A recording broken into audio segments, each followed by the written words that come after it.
Hey, what's up, guys? It's Deep Woods from GameSmart, back with another VoD review. Today we're playing some Kayle. So there's two types of Kayle builds that you typically see on the ranked ladder right now. It's the 3 Executioner, and then there's also the 6 Divine, 4 Siphoner. Both the Kayle builds are pretty popular, and like with any of them, you're definitely prioritizing bows for your Ginsus as well as your RFC, as well as the support items, the Zeeks and the Chalice. So with that being said, let's hop into the VoD review. Despite going over the two best in slot or the two best Kayle comps, this is definitely a bit of a hybrid game in which we don't exactly get perfect items or exactly what we want, but I think that's sort of the reality of playing TFT. It's knowing what the best ideas are and having that game knowledge of what it would look like to have a perfect board, but then also just going with the flow of the game, working with what you've got. So this game was played in Diamond 3 ELO. I think I actually got promoted to Diamond 2 out of this. I am making a push to Masters for the end of the season. This is currently set 4.5, just after patch 11.6. Yeah, so we've got about 30 days left in the season, and this is my first season playing competitively or taking the game seriously at all. I had about 10 games prior when I was just goofing around with friends in between Summoner's Rift's game, but yeah, I've learned a lot about the game, and I've done pretty well for myself within a season. And what the reality of what it takes to climb is that it comes down to game knowledge. So stick around and learn more about this Kayle comp and how we pulled off a top 4 position, and yeah, it's going to be exciting.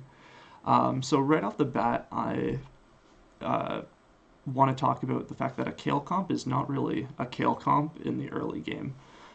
Kayle's a 4-cost unit, and that means like you're gonna not be seeing them reliably until round 4 or later, which is for those of you that are newer to the game, round 1 and 2 are considered the early game. Round 1, obviously, you're just against minions. Rounds 3 and 4 are considered the mid game, and then rounds 5 and 6 are kind of the late game. So Kayle's definitely a late game comp, which means that in order to get there, we actually just need to survive long enough. So we need to find a steady board prior to arriving at the Kayle.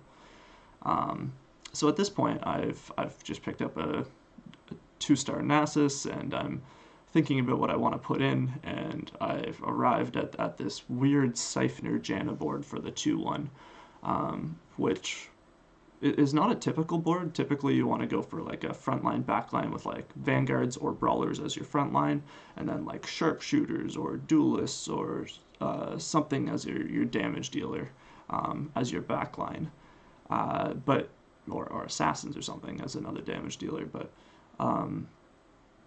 yeah, this is instead just a bit of a weird comp that never dies, question mark. It is really annoying to play against because Siphoner obviously allows for the healing, and then 2 Jannas this early on is just really, really strong. Janna's a really strong unit early, so I get even luckier here. So not only do I get the 2-star Janna at 2/2, but I also get this Keeper Rakan Chosen, which is a 25% chance roll at level 4. I mean, I did expect I was going to be getting another Chosen coming up in my shop, so I did pre-level to level 4 prior to 2/1, and yeah, I do get the 2-cost Chosen, so the 6-cost, I guess, in this case, but and I actually believe I go ahead and lock my shop after this. Yeah, there I go. You could tell I'm thinking about it because I really want it, but there's just no way I can get the money right now. But yeah, this comp that I'm running continues to be just really annoying with Janna 2-star. Janna 2-star is so strong. If you can run an early Janna, I definitely recommend it. I think a lot of lower elo players definitely underrate the power that a Janna can do, especially when you're running something that inherently extends the rounds. Like Siphoner makes the rounds longer because they're healing more, so Janna's going to get more shields off. Just a really valuable synergy, I guess, that's making this not regular board very strong. So I did lock the shop in order to get this 2-star chosen Keeper Rakan in. So if my board was annoying before, it is now super annoying because I have got the Keeper shield early, then I've got Janna shields coming out, I've got the Rakan alt shields coming out. Yeah, this Hugh guy that we are playing against he's also got the double cornered Janna, but he's got the interesting, the Spear of Sojin and the tier already on one of his Jannas. Yeah, this is he's actually running a pretty similar comp to we are, so maybe what I'm running here isn't as niche as I thought it was, but it's a pretty fun board regardless, and definitely one you should try out if you're looking for inspirations for openers that aren't strictly brawler vanguards and sharpshooters.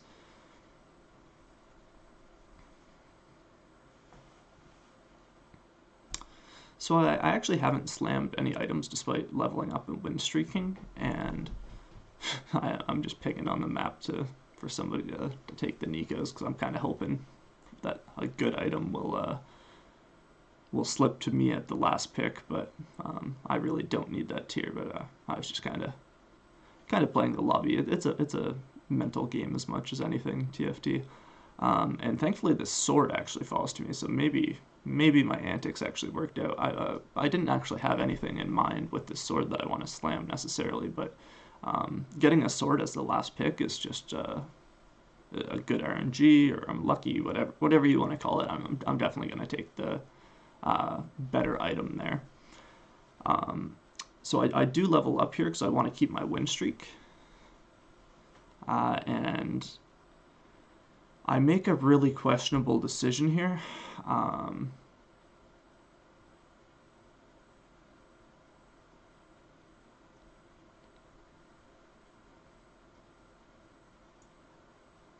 Yeah, this is an absolute mistake. I do remember this.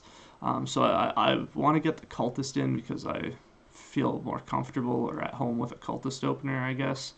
But it's really wasn't the play here, and now I'm like, well, if I'm not even playing my Rakan, it's taking up too much room on the bench.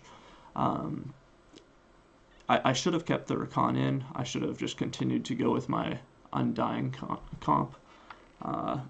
But instead, we live with our mistakes. We live with our mistakes. We can't always play perfectly. I go for the eco. I try to salvage it. And you know what? I get a bit of good RNG back because in my next shop, I see this Enlightened Janna, and I'm not sure what I want to do with it. But a chosen Janna is really, really powerful in the early game.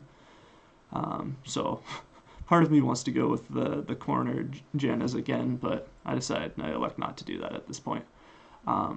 But chosen Janna is really, really strong. Either Mystic or Enlightened, they're both good. Enlightened, she's gonna, without anyone else, she'll generate more mana, and that's quite important because Janna Chosen has a lower mana requirement. So I believe it requires 4 autos to get her shield off rather than 5 or 6, which might not sound like a lot, but it's actually quite important. And that's obviously, it goes down to 3 autos if she's taking damage or whatever, but the reality is she gets out a lot more shields. And at this point I'm kind of thinking I might play for Janna 3-star because Janna 3-star is an absolute smurf and will just like solo carry you into round 6 kind of thing. Yeah, but yeah, that's just unfortunately right now I've just got 2 Jannas playing, sitting on my bench taking up a lot of money as well as this Callista pair. So you really don't, like, this is really not a good position to be in at Krugs, honestly. I didn't win streak. I could have had a perfect early win streak if I'd played that correctly, and then I'd be good. And I'd have my 20 plus econ here, and I'd just be off to the races. But I honestly, I misplayed at rounds 2-5 and 2-6.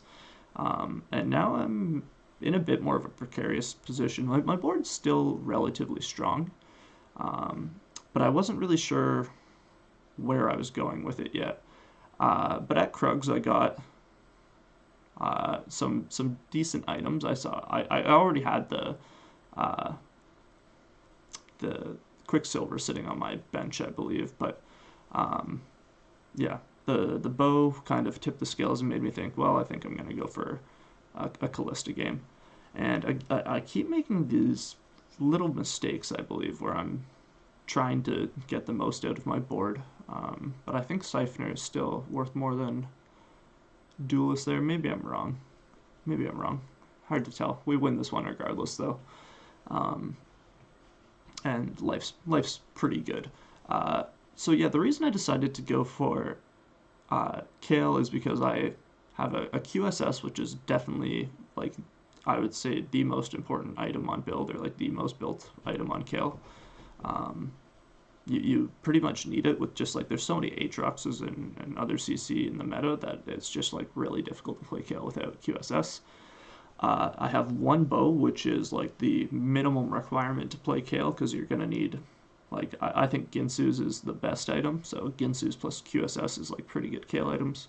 And then the other requirement is a support item, so in this case I have a Zeke's. Zeke, Chalice, they're both good. I think Zeke's a bit better, but that's, like, debatable.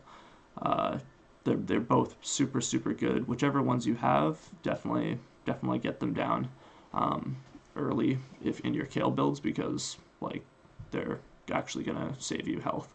And like we talked about earlier, Kayle's not an early or mid game build. It's definitely something you that comes online a bit later. So it's all about preserving health and economy so that we can roll for Kayle at 8.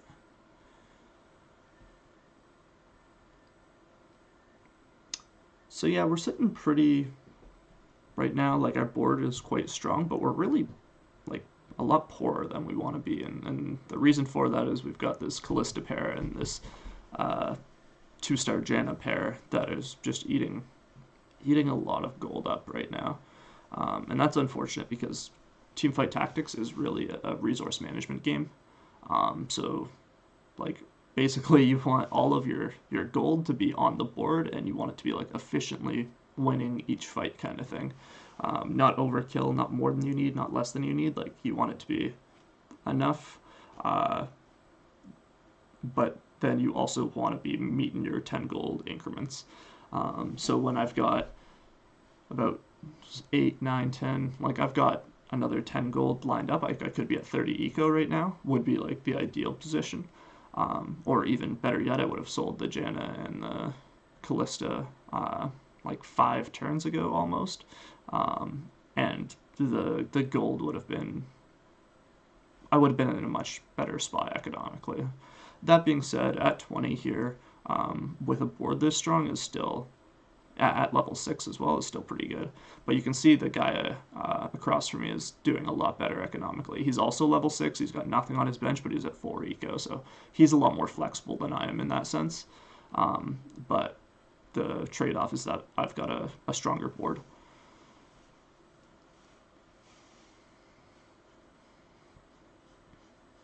So here we would love another bow, but unfortunately it's not even on the carousel, and we're also the last pick, so we're just going to be working with the scraps again. The tier would be nice for, like, a chalice perhaps, or a Hodge. Oh, we actually get left the sword again. So this is really, really good RNG. At both the stage 2 and stage 3 carousel, with the last pick we get swords. So maybe we're a bit lucky, and that definitely helps counteract some of our misplays earlier that we've identified, such as missing the win streak at 2-4 and 2-5. But yeah, no, that's a huge help. So we're looking towards another Zeke's with that, or maybe a GA. Yeah, those are definitely the items that speak the most to us in this build. But yeah, in terms of rounding out this comp, we've got the cultist in, which is always solid. But then we're really making the most of really all of our synergies. We've got the Jax that's giving our Callista Duelist, which is doing a ton of work right now, while also getting the Divine tag from him for our Nasus as well. Jax is a great solo frontline, by the way, just because of if you have Divine, and even a level 1 Jax will do basically, because he'll get hit a bunch of times, he'll start taking less damage, but keep getting hit, his mana fills up really quickly, and then before he dies, he'll start doing his AoE helicopter spin, which prevents him from taking melee damage, and so he'll just like stay up for a really long time. Yeah, so since we slammed those Zeeks and stuff, and we're getting pretty good mileage out of our items, and like our comp's pretty synergistic, so we're actually able to win streak pretty hard here, which is definitely good because we've spent a lot of money on our board actually, and we've still got a lot of money tied up on our bench, so the win streaking was important to maintain economy.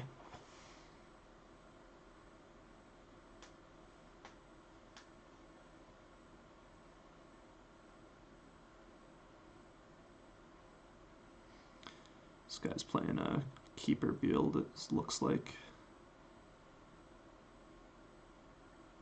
He's got nice cannon items already, but looks like it's gonna be close.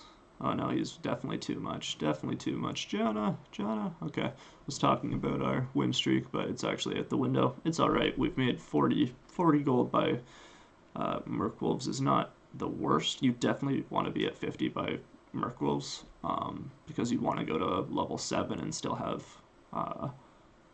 good economy and to roll if you need be even.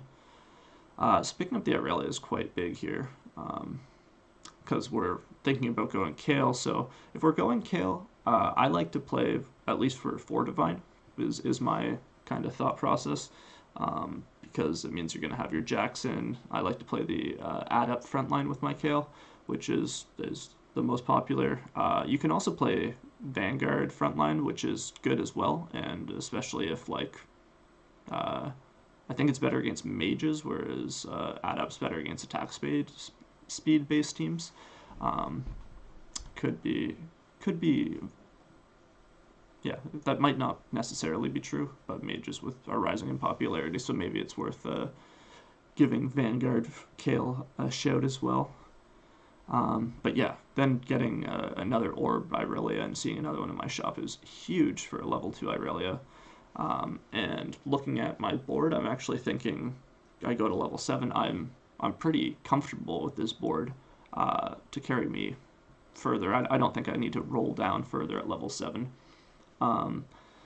So typically you want to roll at level 7 if you don't have like 6 cultists plus like either a TF or a Vladimir carry, or if you have like keepers, you're safe, or if you have like 6 brawler, you're safe.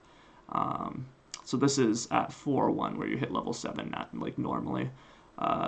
If you don't have like an established comp, you need to like roll down to prevent losing a lot of health. Like you see these people like Madler and Kalui and One Thick. Yeah, more so Madler, who's definitely in a position where he really needs to roll down right now. He can't afford to greed for eco. So I do see some Vanguards in this shop, and I'm thinking maybe I will be playing the Vanguard frontline rather than Adept, but we'll see. We'll see. More than anything, I'm just focused on maintaining good eco because I've got a pretty strong board that I feel like even if I start to lose, I'm still gonna be killing units and not be losing that hard. I'm in first place as far as HP goes, and that's like a good place to be for sure. Don't get me wrong, like I'm not complaining about that, but also anytime you're in first, it could also be said that you're not leveraging your health. And like we said, Teamfight Tactics is very much a resource management game, so maybe like maybe it is cool to have the 100% health game, but it really means that you didn't leverage your health as much as you could have. You could have thrown in a loss streak somewhere to earn extra gold or something along those lines. And so, yeah, it's always important to think in mind, like, yeah, we always want to play for the super high health finishes, I guess, or playing for top 4. But if you really want to improve, you're definitely going to have to consider tapping into your life as another resource, just the same way you do as gold.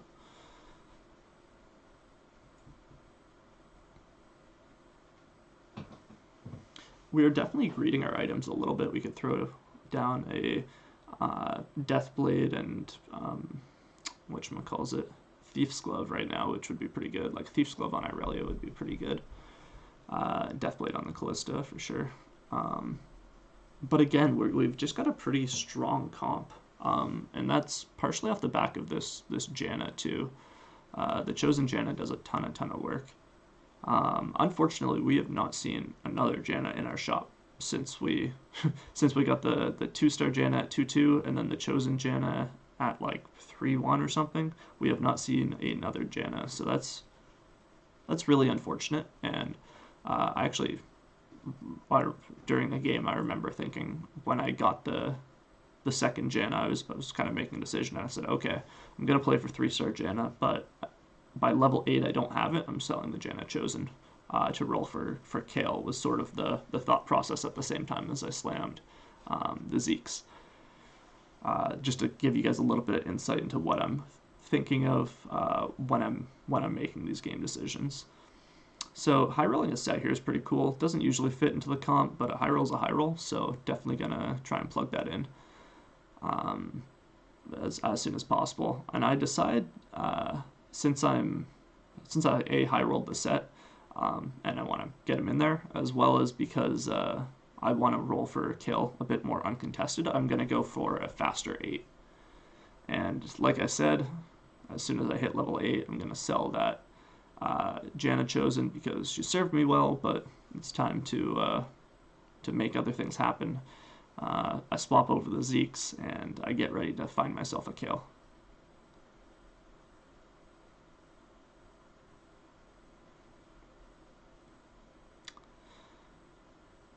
So it could be argued that I could have not gone for the fast 8 because I didn't have the best econ. Like I had okay econ this game, but I didn't really make it a priority so much as I prioritized board strength. And now I've gotten to this fast 8, but I don't really have a ton of gold to roll for it. So yeah, maybe I shouldn't have done it. Maybe I should have. Who knows? But hey, high roll level, another set. Let's go. Definitely not going to help our econ. Notice we've still got this Callista this Callista pair and this Aatrox that finally we decide to sell because we realize we're not going to use that. We're going for the Adept frontline. Yeah, it's a weird spot. So maybe I should have held off and not gone 8 just yet, and gone to 8 at level during the Raptors and did my roll down during the Raptors. As far as rolling down after neutral comps or during neutral comps, it's always like better technically to roll down after because you get the interest for the extra round, so you get more resources to work with. But that's just like in a vacuum, guys. So I would recommend, especially for the level 8 roll down, which is like the most important one in the game usually, and it's like the maker miss opportunity. It's definitely best to roll down during Raptors, which would be 4-7 here. I'm just RNG blessed though this game and gonna just hit the Kayle naturally. Swap over the items, get my Zaya in there as well, take out Cultist because that's a pretty garbage trait. Cultist 3 at this point, not really doing much, it's just a Galio knockup and like a little stat stick that doesn't do much. And yeah, we're off to the races, guys. I'm feeling pretty good about our Kayle comp coming together. And we get a spat here, which I'm thinking, hey, I just got a Kayle. I've got this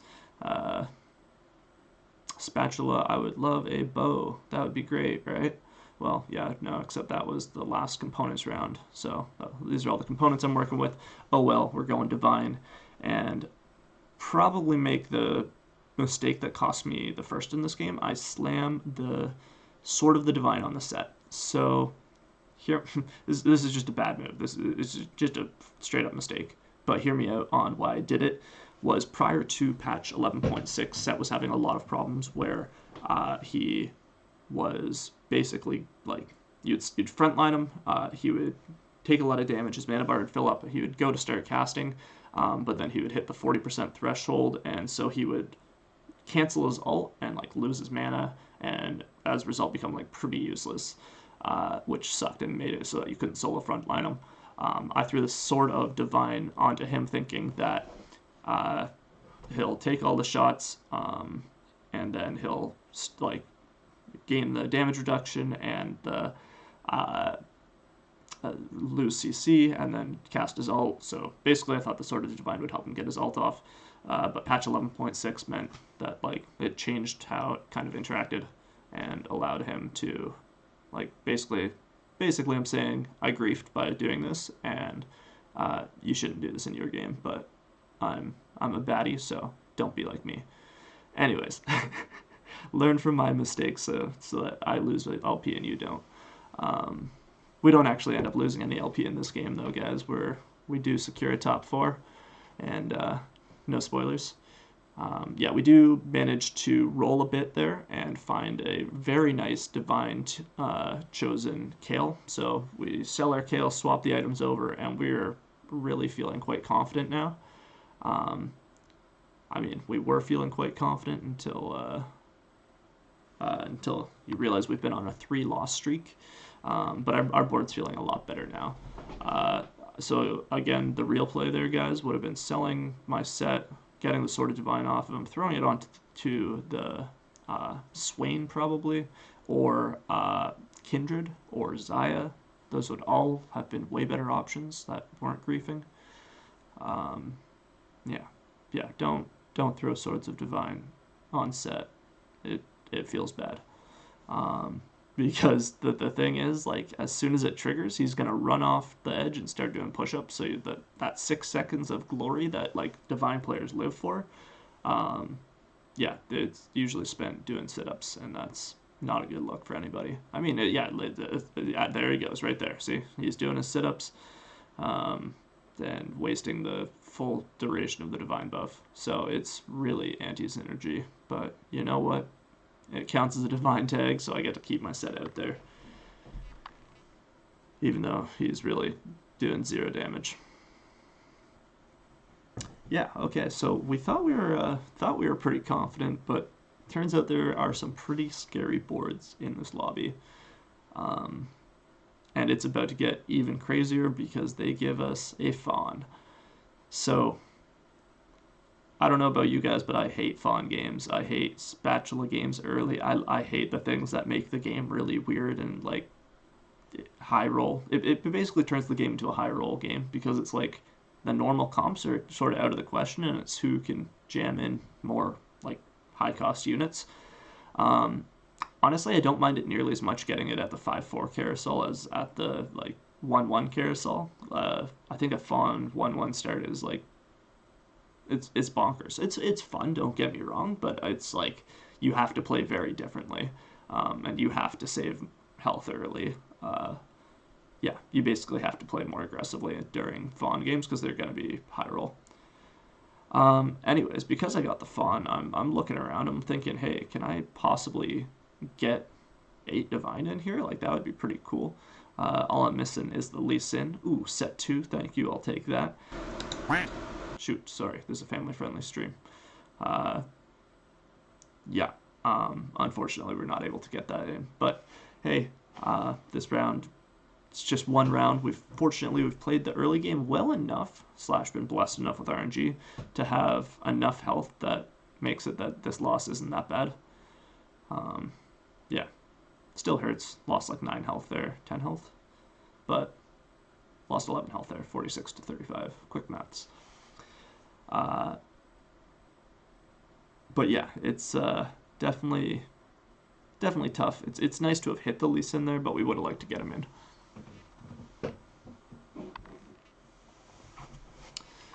And now I start making some pretty minor tweaks here.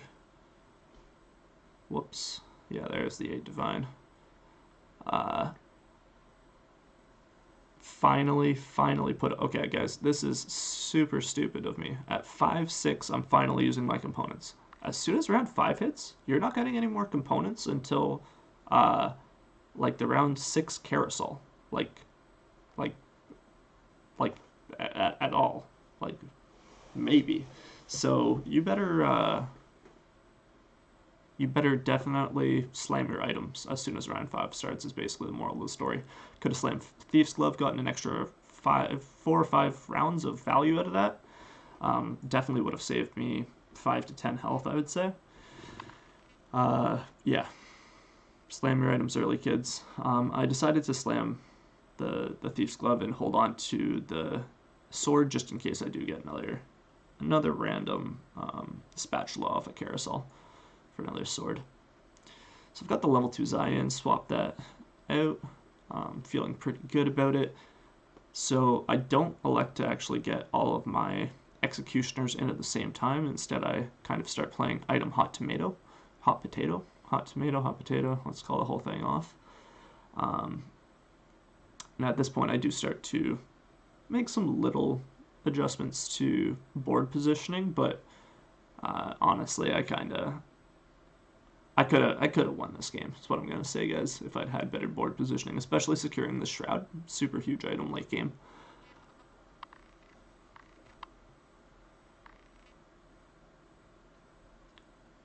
Just continue to grief myself by selling the Swain. Really not sure what the idea was there, because I know I'm looking for him very soon after. But yeah, Xayah, tier 2 Xayah, if you're able to itemize her, definitely a really good second carry. Best carries on, or best items on Xayah is definitely Hodge. Hodge is like really, really good on her. Like Hodge and GA are like the 2 best items on her. But you work with what you got. Deathblade and Runaan's are a good combo on any AD based champ. So definitely not bad there either. And yeah. We got a pretty good shroud off there, slow down the Nico carry pretty considerably, which lets us just absolutely dumpster this guy.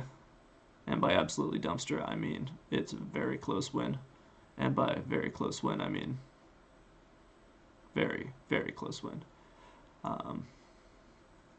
Fortunately, the set is able to dunk on him, get us back up to that 40 eco. And people are starting to fall out of this lobby because it is tight. It is, yeah, very competitive. It's just me and Hugh are the only people with more than 20 health. So everybody's on their last leg, as it were. See another Xayah here. I know that I'm not going to get 3-star Xayah. Like, it's just not a reality. I'm eyeing up level 9 right now, so I elect to skip it.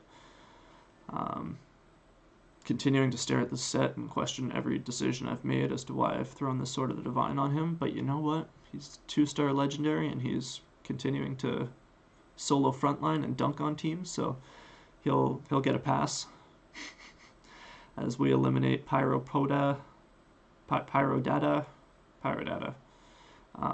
sending him to the Shadow Realms. Madler's still there, holding on. Ooh, managed to secure himself a top 4 with 1 HP win streaking. Yeah, this is a tight lobby, guys. The difference between like a 7th and a 4th was 1 round. So just keep that in mind.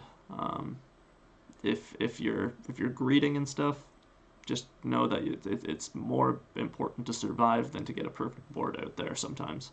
Top 4ing really is the way you climb. If someone needs to explain that to you, then you might be a bit newer to the game than I thought. But yeah, you gotta hit the top 4 if you want to climb consistently. And yeah, we're able to have done this in our hodgepodge game despite making mistakes in round 2, despite not having a third item on our Kayle, despite slamming the Sword of the Divine on our set. Like, there are a lot of mistakes you can make, guys, and you can continue to win games, or not win games, but climb and like do well. This is pretty high elo, in that it's a lot of Diamond 1, Diamond 2, Diamond 3 players. No Masters players in the lobby, and I think there's a couple D4 players, but yeah, we're seeing the mistakes that I'm making at this level and still able to make it. Okay, we want to talk another mistake. I wanted the giant bell here for a third Zeeks, and I took the 4 cost instead of the 5 cost, despite the fact that it was uncontested. Like, I'm making so many mistakes all the time, but the reality is it's not about the mistakes we make, it's about having some good game knowledge and like a guiding direction of where we're going with our boards. Yeah, to take us where we want to get to. So, like I said earlier, my goal is to hit Masters by the end of 4.5, and I think I'm going to get there. I've been climbing pretty steadily, currently in Diamond 2, and yeah, really excited for whatever's to come with TFT, with this content making. I am trying to sweat my positioning a little bit here to improve my chances. It's not working out as well as I had hoped. I get juked around and end up with a bad shroud placement, but such is life. And I really should have been focusing on this guy's Swain more for this matchup to make sure I get the Lee Sin lined up with him, because Lee Sin is one of the few counters to a set, or to a geared Swain. So unfortunately, gonna lose that one to this one HP, 1 health, big streaking Madler. Grab another Kayle here. A Kayle 3 would be a huge out, but I'm definitely not gonna make it. Also, definitely not gonna finish that set. So I'm just trying to make something that'll work. Give Spirit a go, and so we'll do some hot potato to swap over the items a little bit. So I'm thinking about putting them on my Kayle, and I decided to put them on my Kindred. The thought here being, I have another Kindred on my bench. I'm going to survive this round, and I'm about to see another item from the NPC round that we're about to go into. So maybe I'm going to find a Kayle item there. And if not, then I would sell the Kindred and throw probably the Deathblade onto Kayle would be the play.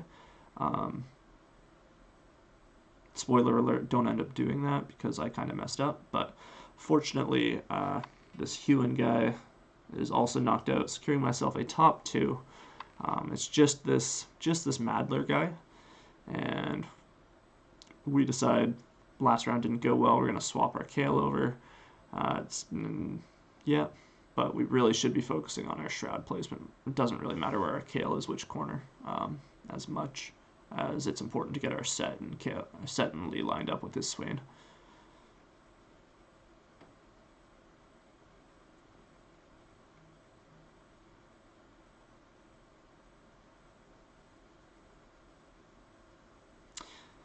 GA is pretty good.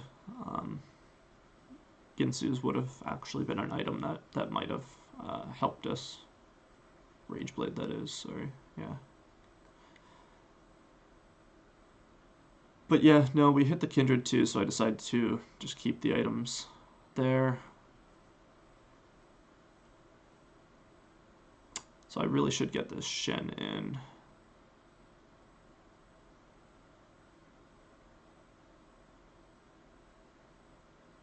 Yeah, it's gonna help, but and decide that the GA is just best on the Kayle. 2 defensive items is not ideal for Kayle, and hitting your 3rd item on your Kayle carry is not ideal at 7-1. You definitely want to itemize earlier. In the end, I'm just not able to kill this guy's Swain. He really pops off. I should have been focusing my positioning on getting my set and Lee Sin lined up in front of him, and could have given myself a chance. But like, I put together a really scary board at 1 HP and managed to streak all the way to a first. So congrats to Madler, and yeah, congrats to you guys for sticking through the video, and thank you very much. If you enjoyed it, please hit the like and subscribe button, would help me immensely, and yeah, stick around for future content. Really excited. Cheers, guys.